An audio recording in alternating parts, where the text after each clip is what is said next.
राधे राधे, कैसे हैं आप। आज हमारी कहानी का शीर्षक है कि माता पिता के कर्मों का फल बच्चों को कैसे मिलता है। एक समय की बात है, एक महान महात्मा अपने आश्रम में अपनी पत्नी के साथ रहती थी। वे बहुत ज्ञानी और तपस्वी थी। एक दिन उनकी पत्नी ने उनसे पूछा, स्वामी जी, क्या बच्चों को अपने माता पिता के अच्छे और बुरे कर्मों का फल भोगना पड़ता है। महात्मा मुस्कुराए और बोले, हे देवी, यह सत्य है कि माता पिता के कर्मों का प्रभाव बच्चों के जीवन पर अवश्य पड़ता है। आज मैं तुम्हें एक प्राचीन कथा सुनाता हूँ। उसे सुनकर तुम्हारे सभी प्रश्नों के उत्तर मिल जाएंगे। पुराने समय की बात है, एक गांव में एक बहुत ही गरीब आदमी रहता था और उसे रोज के 50 रुपए मिलते थे। लेकिन इतना गरीब होने के बावजूद वह रोज 2 रुपए दान अवश्य करता था। बाकी पैसों से वह किसी तरह अपने घर का खर्चा चलाता था। कुछ समय बाद उसके घर एक बेटे का जन्म हुआ। अब परिवार में 3 लोग हो गए, पति, पत्नी और बेटा। जैसे जैसे समय बीतता गया, महंगाई बढ़ती गई और घर चलाना मुश्किल होने लगा। एक दिन बेटे ने अपने पिता से पूछा, पिताजी, आप रोज 50 रुपए कमाते हो और 2 रुपए दान में दे देते हो, फिर हमारा घर कैसे चलता है। पिता चुप रहे।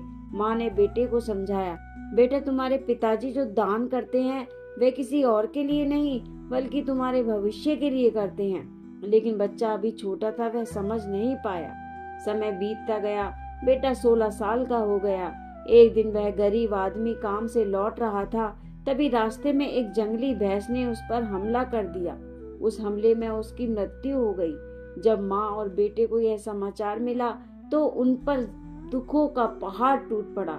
कुछ दिनों बाद बेटे ने माँ से पूछा, माँ, पिताजी कहाँ चले गए। माँ ने रोते हुए कहा, बेटा, तुम्हारे पिताजी यमराज के लोग यानी यमपुरी चले गए। बेटा बोला, जब पिताजी थे तब वे हमारे लिए कमाते थे, अब हमारा पेट कैसे भरेगा। माँ ने कहा, बेटा, जब इंसान गरीब होता है तो लोग साथ छोड़ देते हैं, लेकिन भगवान कभी साथ नहीं छोड़ता। बेटा बोला, माँ, आप चिंता मत करो, मैं यमराज के पास जाऊंगा और पिताजी को वापस ले आऊंगा। हमारी गरीबी देखकर यमराज को भी दया आ जाएगी। माँ ने उस बच्चे की बात को सुनकर अनसुना कर दिया। एक दिन जब माँ काम पर गई तो बेटा अकेला ही यमराज के पास जाने के लिए घर से निकल पड़ा।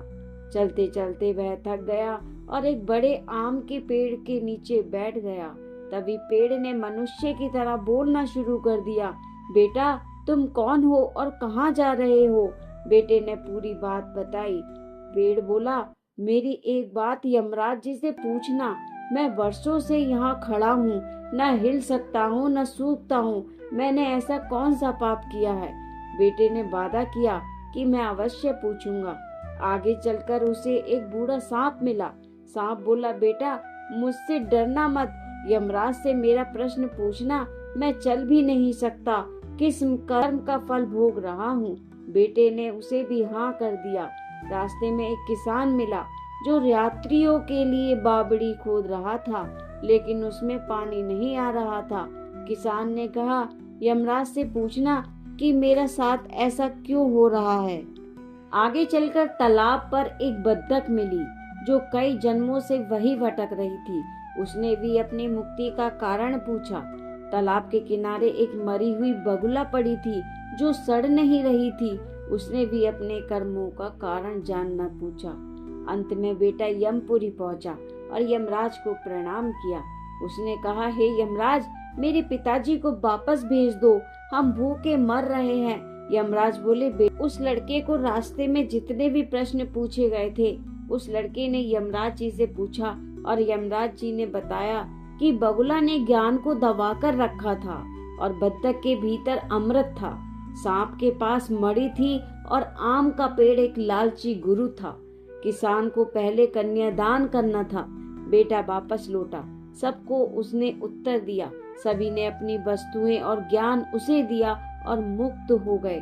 अंत में बेटा घर पहुंचा। उसकी माँ बहुत खुश हुई। अब बेटे को समझ आ गया कि उसके पिता वापस नहीं आ सकते, लेकिन पिता के दान का फल उसे मिल चुका है।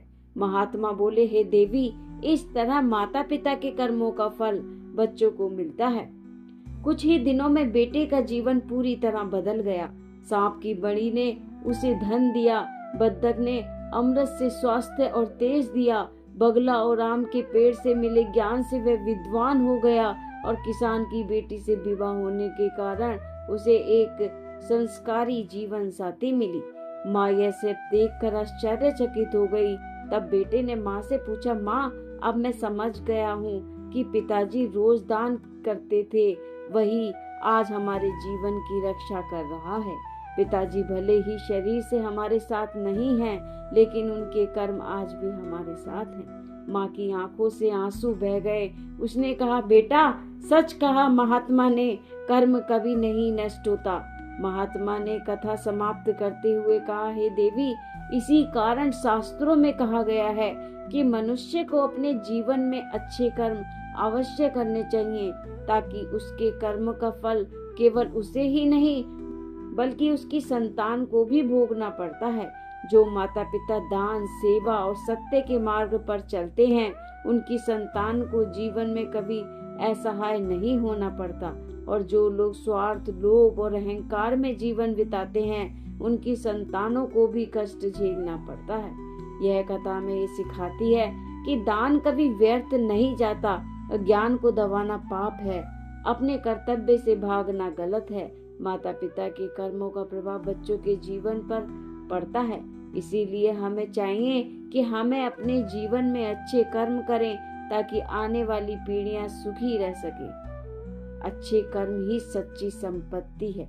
अगर आपको यह कहानी पसंद आई है तो लाइक करें, शेयर करें, सब्सक्राइब करें और कमेंट में लिखें राधे राधे।